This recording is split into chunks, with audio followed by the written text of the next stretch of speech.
तो हेलो दोस्तों, कैसे आप लोग। मेरा नाम है प्रेम और स्वागत है आपका मेरे चैनल पे। दोस्तों आज हम पढ़ने वाले क्लास 11th मैथ्स का चैप्टर नंबर 3 जिसका नाम है ट्रिग्नोमेट्रिक फंक्शन। दोस्तों आज हम सॉल्व करने वाले एक्सरसाइज नंबर 3.3 का क्वेश्चन नंबर 10 और क्वेश्चन नंबर 11। तो स्टार्ट करने से पहले दोस्तों अगर आप मेरे चैनल पे नए हो तो प्लीज़ मेरे चैनल को सब्सक्राइब कीजिए, मेरे वीडियो को लाइक कीजिए और ज़्यादा से ज़्यादा शेयर कीजिए। और दोस्तों बेल आइकन को क्लिक करना मत भूलना ताकि मेरे लेटेस्ट वीडियो की अपडेट सबसे पहले आपको मिले। तो दोस्तों बिना देरी के हम बढ़ते हैं हमारे लेक्चर की तरफ। क्वेश्चन नंबर 10 दोस्तों मैंने बोर्ड के ऊपर लिख के रख दिया है। क्या है, हमें इसमें लेफ्ट हैंड साइड को राइट हैंड साइड के बराबर प्रूव करना है। ठीक है, तो अभी लेफ्ट हैंड साइड क्या है हमारा, sine n+1 into x into sine n+1 into x plus cos n+1 into x into cos n+2 into x is equal to cos x.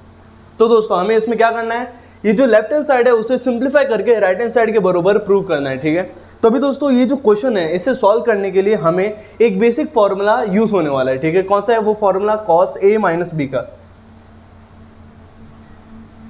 Cos a minus b का formula हमें use होगा।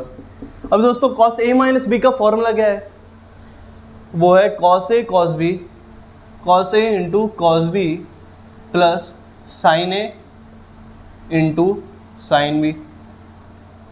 Hopefully आपको ये formula याद होगा। अगर आपको ये फॉर्मूला लर्न नहीं है तो आप इसको अभी वीडियो को पॉज करके इस क्वेश्चन को या फिर इस फॉर्मूला को आप लर्न कर सकते हो ताकि आपको ये जो क्वेश्चन है एकदम आसानी से समझ में आ जाए। ठीक है, तो दोस्तों हम लोग इसी फॉर्मूला के बेसिस पे इस क्वेश्चन को बहुत ही सिंपली वे में सॉल्व कर देंगे। ठीक है, अभी हमें क्या करना है, लेफ्ट हैंड साइड को एक बार लिख के रख देते हैं। कभी भी दोस्तों कभी भी आपको प्रूव दैट वाले क्वेश्चंस में ट्रिग्नोमेट्री के एक साइड को दूसरी साइड के बराबर अगर आपको प्रूव करना है तो पहले लेफ्ट हैंड साइड एक बार लिख के ले लो फर्स्ट स्टेप में। ठीक है, उसके बाद में उसे सिंप्लीफाई करना स्टार्ट करो।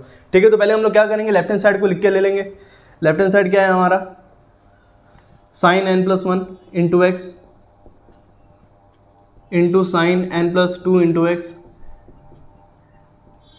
Plus cos n+1 into x into cos n+2 into x. ठीक है, ये है हमारा लेफ्ट हैंड साइड। अभी हम लोग इसे सॉल्व करना स्टार्ट करते हैं। अभी दोस्तों क्या है हमारे पास में दिया हुआ, क्या है, sine n+1 into x into sine n+2 into x. ठीक है, अभी n+1 ये क्या है हमारा, n+1 क्या है, n+1 हमारा एंगल है। ठीक है, जिसको आप थीटा भी बोल सकते हो, कोई भी वेरिएबल बोल सकते हो, ये हमारा एंगल है। ठीक है, एंगल को मल्टीपल क्या दिया हुआ है, x, n+1 इंटू एक्स। तो हम लोग क्या करेंगे, x को n और 1 से मल्टीप्लाई कर देंगे। ठीक है, इसे सिंप्लीफाई करने के लिए इधर भी n+2 इंटू एक्स है ना, तो x से मल्टीप्लाई कर दो। ठीक है, जिधर जिधर n+2 और या n+1 इंटू एक्स दिया हुआ है ना, तो उधर आपको मल्टीप्लाई कर देना है। ठीक है, ब्रैकेट को ओपन करके, तो ये क्या हो जाएगा, ये साइन n+1 इंटू एक्स है ना, तो ये हो जाएगा साइन nx प्लस एक्स। ठीक है, मल्टीप्लाई किया है मैंने into sine nx plus 2x बरोबर plus cos n+1 into x है, तो क्या हो जाएगा, ये cos nx plus x into cos n+2 into x है, तो ये हो जाएगा कॉस nx प्लस 2x। ये हो गया अभी हमारे पास में सिंप्लीफाइड फॉर्म में। अभी दोस्तों अगर आप ध्यान से देखोगे हमारे पास में इधर nx प्लस एक्स इधर और यहाँ पे nx प्लस एक्स रिपीट हो रहा है, यहाँ पे nx प्लस 2x और यहाँ पे nx प्लस 2x रिपीट हो रहा है बरोबर। ये दोनों रिपीट हो रहे हैं और ये दोनों रिपीट हो रहे हैं। कभी भी आपके पास में एक से ज्यादा बार कोई एंगल रिपीट हो तो आप क्या करते हो, इसे क्या कर लोगे, इसे nx प्लस एक्स को हम लोग ले लेंगे a, let nx plus x is equal to a and nx plus 2x is equal to b। nx plus x को a ले लिया और nx प्लस 2x को ले लिया b। अभी हम लोग क्या करेंगे, इनकी जो वैल्यूज है nx प्लस एक्स की जगह पे क्या कर देंगे, a पुट कर देंगे और nx प्लस 2x की जगह पे b पुट कर देंगे। तो क्या हो जाएगा, ये sine a into sine b plus cos a into cos b। या फिर आप इसको ऐसे भी लिख सकते हो, cos a into cos B plus sine A into sine B. अभी दोस्तों आपको फॉर्मूला तो क्लिक हो ही गया होगा दिमाग में कि ये हमारे पास में किसका फॉर्मूला बन रहा है। अगर आप दोस्तों ध्यान से देखोगे इसे, cos A cos B plus sine A sine B किसका फॉर्मूला होता है, कॉस ए माइनस बी का। मैंने आपको ऑलरेडी लिखा के रखा हुआ है इधर, cos A cos B plus sine A sine B किसका फॉर्मूला रहता है, कॉस ए माइनस बी का। तो हम लोग क्या करेंगे, इसकी जगह पे क्या पुट कर देंगे, कॉस ए माइनस बी। क्यों, क्योंकि ये इसी का फॉर्मूला है। तो हम लोग इधर पूरी की जगह पे क्या कर देंगे, cos A minus B put कर देंगे, कॉस ए माइनस बी।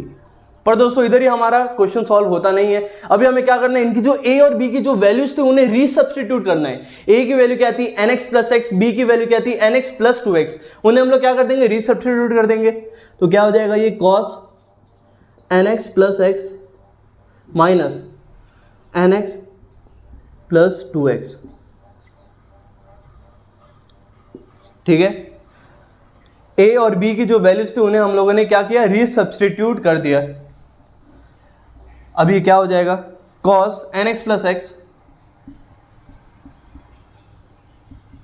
और अगर आप ध्यान से देखोगे तो ये ब्रैकेट है, कौन सा ब्रैकेट हमारा nx प्लस 2x का, उसके आगे क्या लगा हुआ है, नेगेटिव साइन लगा हुआ है। तो क्या होगा, अंदर जितने भी टर्म्स हैं हमारे पास में उन सबकी साइन चेंज हो जाएगी। कभी भी किसी भी ब्रैकेट के बाहर अगर नेगेटिव साइन लगा हुआ होता है तो अंदर जितनी भी टर्म्स, जो भी टर्म्स रहते हैं हमारे पास में, उन सबकी जो साइन है वो चेंज हो जाती है। तो इधर माइनस लगा हुआ है तो क्या हो जाएगा, माइनस 9x माइनस nx और माइनस 2x बन जाएगा। ये माइनस nx और minus 2x plus nx minus nx cancel out हो जाएंगे। क्या बचा हमारे पास में, cos x माइनस 2x बरोबर cos x माइनस 2x क्या हो जाएगा, cos माइनस x। अभी कुछ बच्चे बोलेंगे सर हमारे पास में तो इधर cos x दिया हुआ है, आपका आंसर है cos माइनस x, अभी इसका क्या करेंगे हम लोग।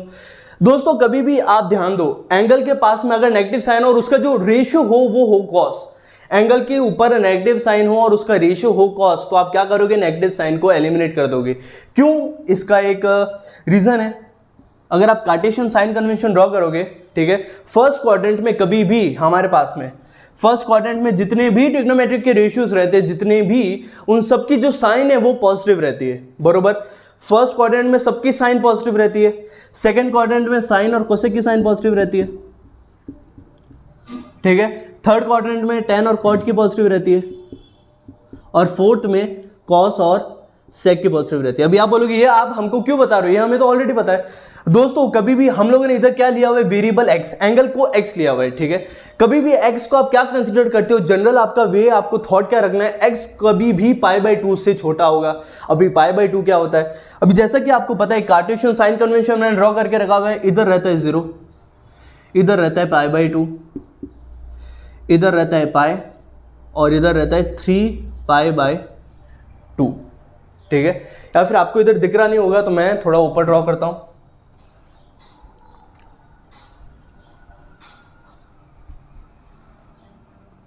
इधर ड्रॉ कर देता हूं इसे।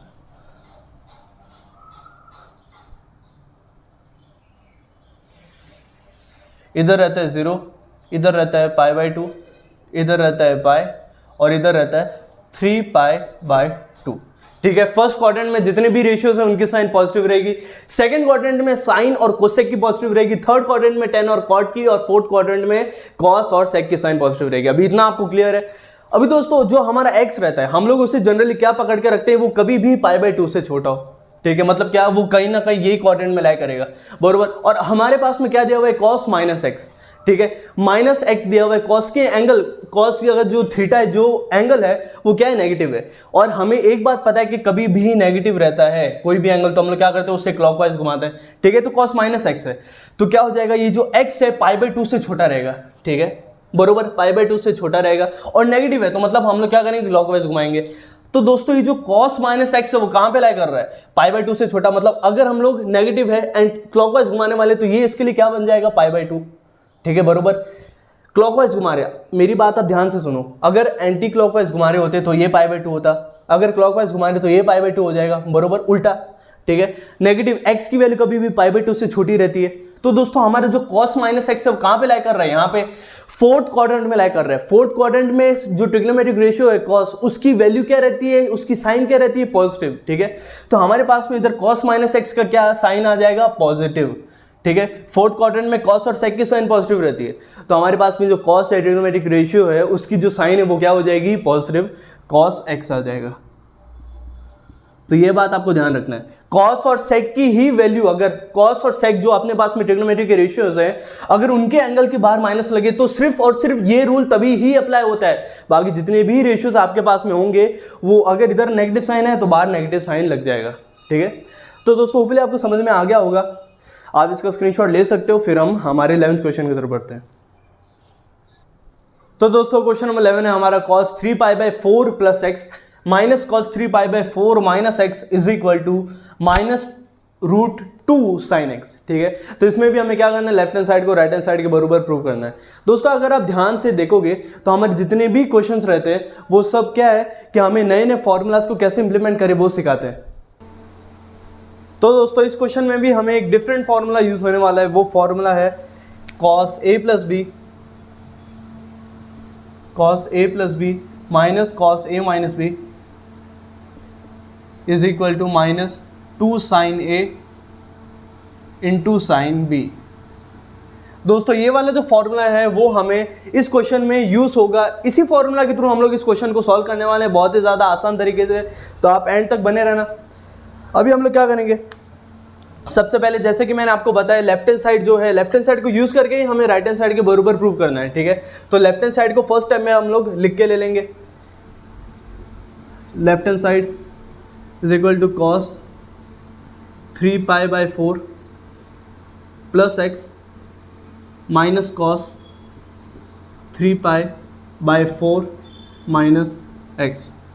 ठीक है, ये है हमारा लेफ्ट हैंड साइड। अभी हम लोग क्या करेंगे दोस्तों, अगर आप ध्यान से देखोगे यहाँ पे तो 3π/4 और 3π/4 दोनों इधर रिपीट हो रहे हैं, 3π/4 और 3π/4 इधर रिपीट हो रहा है, और यहाँ पे x और यहाँ पे x भी रिपीट हो रहा है, बरोबर। पर दोस्तों दोनों के बीच में डिफरेंट क्या है, यहाँ पे 3π/4 और x के बीच में पॉजिटिव साइन है और यहाँ पे 3π/4 और x के बीच में नेगेटिव साइन है। ठीक है, हम लोग क्या करेंगे, 3π/4 को ले लेंगे a, let 3π/4 is equal to a and x is equal to b। 3π/4 को ले लिया a और x को ले लिया b। ठीक है, अभी हम लोग क्या करेंगे, a और b की जो वैल्यूज है वो इधर पुट कर देंगे। ठीक है, 3π/4 की जगह पे a पुट कर देंगे और x की जगह पे b पुट कर देंगे, तो क्या हो जाएगा, ये cos a plus b minus cos a minus b। तो दोस्तों अभी आपको समझ में आया क्या होगा कि ये जो फॉर्मूला है हमारे पास में वो इधर रिपीट हो रहा है। ठीक है, तो इस फॉर्मूला क्या है, ये किसका फॉर्मूला है, ये cos a plus B minus cos a minus B is equal to -2 sin a into sine B. तो हम लोग क्या करेंगे, इसके जगह पे हम लोग पुट कर देंगे -2 sin a into sine B, -2 sin a into sine B. अभी दोस्तों हमारा जो क्वेश्चन है वो यहीं पे सॉल्व होता नहीं है, हमारे पास में इधर हम लोगों ने सिंप्लीफाइड फॉर्म में तो लिख दिया। अभी हम लोग क्या करेंगे, a और b की जो वैल्यूज थी उन्हें हम लोग रीसब्स्टिट्यूट कर देंगे। a की वैल्यू क्या थी 3π/4 और b की वैल्यू क्या थी x, उन्हें हम लोग क्या करेंगे, रीसब्स्टिट्यूट कर देंगे। तो क्या हो जाएगा, ये -2 sin a की जगह पे लिख देंगे 3π/4 इंटू साइन b की जगह पे लिख देंगे x। क्यों लिख रहे हैं, क्योंकि हम लोग a और b की जो वैल्यूज थी वो रीसब्स्टिट्यूट कर रहे हैं। ठीक है, हम लोगों ने सिर्फ टेम्पररी 3π/4 को a लिया था और x को b लिया था, क्यों, ताकि आपको विजुअलाइज हो सके कि हम लोगों ने क्या किया, यहाँ पे हमारे पास में ये फॉर्मूला तैयार हो रहा है। ठीक है, आपको इस समझाने के लिए हम लोगों ने क्या लिया, ऐसे 3π/4 को ले लिया a और x को b लिया है। अभी हम लोग क्या करेंगे, 3π/4 इसे हम लोग और सिंप्लीफाई करके लेंगे, -2 sin 3π/4। कभी भी आपके पास में इस फॉर्म में अगर एंगल की वैल्यू दी हुई हो, ठीक है, तो आप लोग इसे कैसे लिखोगे, 4 का जो मिनिमम मल्टीपल है वहाँ तक जाएंगे, 4 1 4, जो 3 के पास में हो तो 4 1 4 आ जाएगा 4π - π अपॉन में 4। ठीक है, 4π - π करोगे तो वापस 3π आ जाएगा। तो ये ऊपर और नीचे दोनों एक ही चीज़ लिखी हुई, बस सिंप्लीफाई करके मैंने नीचे लिखा है 4π - π अपॉन 4। अभी दोस्तों क्या हो जाएगा, ये -2 sin 4π/4 को अलग कर देंगे और -π/4 को कर देंगे अलग, इंटू साइन एक्स। क्या करेंगे, 4π/4 को अलग कर देंगे और -π/4 को अलग कर देंगे और into sine x as usual as it is आ जाएगा हमारे पास में। ठीक है, क्योंकि हमारे पास में जो हमारा राइट हैंड साइड था उधर भी साइन एक्स था, इधर भी साइन एक्स आ गया, तो हमें एक चीज़ वो हो गई कंफर्म कि हाँ हम लोग सही तरीके से जा रहे हैं। ठीक है, अभी हम लोग क्या करेंगे, 4 और 4 हमारा कैंसिल आउट हो जाएगा, तो क्या बचेगा इधर -2 sin π - π/4 इंटू साइन एक्स। अभी दोस्तों जैसा कि मैंने आपको बताया हुआ है कि कभी भी हमारे पास में π/2 या फिर पाई का कभी भी हमारे पास में मल्टीपल आए तो उनका रोल क्या रहता है क्वेश्चन में, वो हमें सिर्फ और सिर्फ जो ट्रिग्नोमेट्री की रेशियो दी हुई है वहाँ पे उसका साइन डिटरमाइन करने में हमारी हेल्प करता है, ठीक है। कभी भी हमारे पास में पाई या फिर पाई बाय 2 या उनके मल्टीपल्स आए क्वेश्चन में, ठीक है, तो वो क्या काम करते हैं, उनका रोल क्या रहता है, हमें बताना कि जो हमारे पास में ट्रिग्नोमेट्री का रेशियो प्रेजेंट है उसकी साइन क्या होने वाली है, ठीक है। तो ये इसी तरीके से हमें पाई बताने वाला है कि इसकी साइन क्या होगी, ठीक है। तो कार्टेशियन साइन कन्वेंशन ड्रॉ करके ले लेते हैं यहाँ पे, ठीक है। जैसा कि मैंने आपको बताया था पाई पॉजिटिव है तो हम लोग क्या करेंगे, एंटी क्लॉकवाइज घूमेंगे। इधर रहता है 0, यहाँ पे रहता है पाई बाय 2, यहाँ पे रहता है पाई और इधर रहता है 3 पाई बाय 2। तो पाई पॉजिटिव, एंटी क्लॉकवाइज डायरेक्शन में इधर आ गया पाई, बरोबर। Minus pi by 4, pi by 4 क्या रहता है 45 डिग्री, माइनस पाई बाय 4 मतलब क्या पाई तक गए और 45 डिग्री और पीछे ले लिया हम लोगों ने। हम लोग पहले पाई तक गए और 45 डिग्री पीछे ले लिया, तो क्या हो जाएगा, ये हमारा जो sine pi minus pi by 4 है वो कहाँ पे लाई करेगा, सेकंड क्वाड्रेंट में, ठीक है। सेकंड क्वाड्रेंट में साइन की वैल्यू क्या रहती है, साइन की जो साइन रहती है वो क्या रहती है, पॉजिटिव रहती है, ठीक है। तो इधर क्या आ जाएगा, हमें पता चल गया कि जो पाई है, पाई की वजह से हमें एक बात पता चल गई कि जो साइन है उसकी साइन रहेगी पॉजिटिव, ठीक है। तो इसका पाई की काम खत्म हो गया। अब इधर हम लोग क्या लिखेंगे, 2 sine pi by 4 into sine x. अभी हमें क्या करना है, साइन पाई बाय 4 की वैल्यू पुट करनी है, वो क्या होती है 1/√2 minus 2 sine 1/√2 into sine x. अभी दोस्तों क्या हम 2 को √2 इंटू √2 लिख सकते हैं, 2 को क्या हम √2 इंटू √2 लिख सकते हैं, हाँ जी बिल्कुल। अगर हम लोग √2 इंटू √2 करेंगे तो इनके ऊपर से रूट हट जाएगा और वो 2 बन जाएगा, ठीक है। तो हम लोग क्या करेंगे, 2 को हम लोग लिख देंगे -√2 इंटू √2, बरोबर। अब इसमें से ये √2 और ये √2 कैंसिल आउट हो जाएगा, तो क्या बचेगा हमारे पास में, फाइनल आंसर हमारा -√2 साइन इंटू साइन एक्स। तो दोस्तों फाइनली हमारा लेफ्ट हैंड साइड और राइट हैंड साइड दोनों